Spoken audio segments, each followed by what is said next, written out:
फिर मैं ये जानना चाहूंगी कि जैसे हमने वास्तुशास्त्र के बारे में बहुत जी, कुछ सुना है, जी। ज्योतिष के बारे में भी बहुत कुछ सुना है, हुँ, एस्ट्रोलॉजी के बारे में बहुत जी। कुछ सुना है।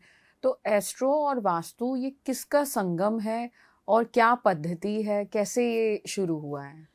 देखिए, शुरू ऐसे हुआ कि बहुत सारे लोगों ने रिसर्च किया है, तो वहाँ से ये चला आ रहा है जी। और हमने भी अपने गुरुओं से, अपने जानकारों से सीखा है। और अगर मैं इंडिविजुअली सिर्फ़ एक एस्ट्रोलॉजर की बात करती हूँ, तो जो भी एस्ट्रोलॉजर होता है, तो उसे पता होगा कि हर ग्रह की एक दिशा है जी।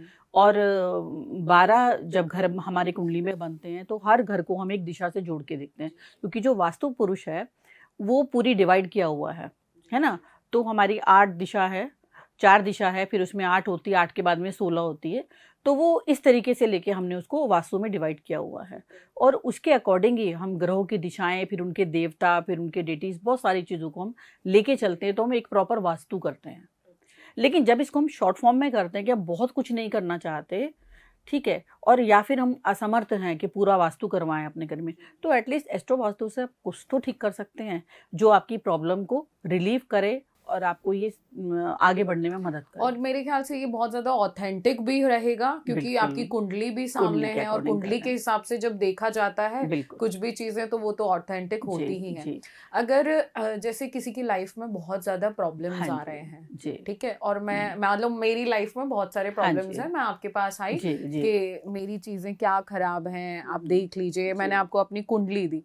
तो आप कुंडली में जो ग्रह खराब है उसकी रेमेडीज बताएंगी या एस्ट्रो वास्तु के जरिए उसको आगे लेके जी, जाएंगी देखिए, चीजों को? एज़ एन एस्ट्रोलॉजर सबसे पहले तो मैं आपके ग्रहों को ही कंसीडर करूँगी। अच्छा, ठीक ठीक है। है? कि आपके कौन से ग्रह ठीक चल रहे हैं, कौन से ग्रह खराब चल रहे हैं और फिर अगर कोई मेरे को लगता है कि कोई रेमेडी करानी है तो मैं वो कराऊँगी। लेकिन अगर आपको उससे भी रिलीव नहीं आ रहा है, तो फिर मुझे एक बार तो ये बनता है कि मैं आपकी कुंडली में वास्तु भी चेक करूँ। ठीक है। ठीक है? जी। तो वो डबल आपके लिए फ़ायदा करेगा और उससे क्या होता है ना कि इंसान को जब रिलीव मिलता है, तो वो इस विद्या पे विश्वास भी करता है। मैंने ऐसे कई लोग देखे हैं जो कहते हैं कि हम रेमेडी कर रहे हैं, लेकिन हमें कोई फ़ायदा नहीं हो रहा। लेकिन वो फ़ायदा क्यों नहीं हो रहा? या तो आप सही से कर नहीं रहे हैं या फिर कुछ अभी रह गया है, कुछ कमी रह गई है ना? तो एक बार अगर हम उस कुंडली के अंदर अगर हम उस चीज़ को भी देख लें कि कहीं इसके वास्तु की तो कोई दिक्कत नहीं आ रही है ना? तो ये एक बहुत अच्छा मैं मुझे ऐसा लगता है मैंने जहाँ तक भी मैं ये जब करती हूँ, तो 90% तो अच्छे रिज़ल्ट मिलते ही हैं लोगों जी, को। क्योंकि बहुत सारे लोगों की समस्या रहती है जी। कि वास्तु की अगर प्रॉब्लम है तो हम कैसे उसको ठीक करें हुँ। या कैसे हम अपने घर में किसी वास्तु विशेषज्ञ को बुलाएं, वो देखेगा, फिर हमें बताएंगे कि ये ठीक कर लो, वो ठीक कर लो। हुँ, हुँ। तो आप घर बैठे भी आप कुंडली भेज हाँ, के और अपना वास्तु भी दिखवा बिल्कुल। सकते हैं और कुंडली के ग्रह नक्षत्र भी जी, दिखवा देखिए सकते हैं। जैसे कि वास्तु भी जो हम करते हैं, तो हम कई बार हम कलर चेंज करा देते हैं। जी। कई बार हम कहते हैं चलिए कर्टन ही चेंज कर लीजिए, जी, जी। तो उसके भी पॉज़िटिव रिज़ल्ट मिलते हैं। अच्छा, है ना? कई बार आपने अपने घर में सोफ़ा चेंज किया, मान लीजिए आपने सेटिंग चेंज कर दी घर की, ठीक है। तो कई बार आप ऐसा फ़ील करेंगे कि कुछ नेगेटिविटी आपको फ़ील होनी शुरू हो जाती है या फिर बहुत अच्छा लगना शुरू हो जाएगा। अच्छा, अच्छा। ये क्या है? ये भी एस्ट्रो वास्तु ही है। अच्छा, हाँ, कुछ-कुछ तो होता है, जैसे आपने कोई बेड की दिशा चेंज कर दी या किसी नींद नहीं सोफे की आएगी। उसकी, तो आपको अनईज़ी सा फ़ील होता रहता है हाँ, कि ये वहाँ बिल्कुल, क्यों है, इसको हटाना है। तो बिल्कुल। ये सब वो वास्तु की ऊर्जा की जी, वजह से। बिल्कुल, बिल्कुल। अच्छा, क्योंकि अच्छा। जब आपका एक घर बनता है, एक बाउंड्री बन जी, गई, जी, तो जी। वहाँ पे वास्तु अपने आप आ गया, जी, जी, है जी। ना?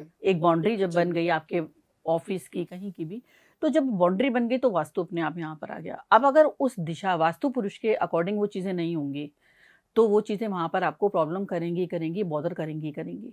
लेकिन अगर आप इस चीज़ का ध्यान रख लेते हैं क्योंकि देखिए ग्रह तो अपना काम करते रहते हैं, वो हमेशा गोचर भी कर रहे हैं और जब आपने जन्म लिया तो आप अपने ग्रह पहले से भाग्य अपना लिखा के आ गए।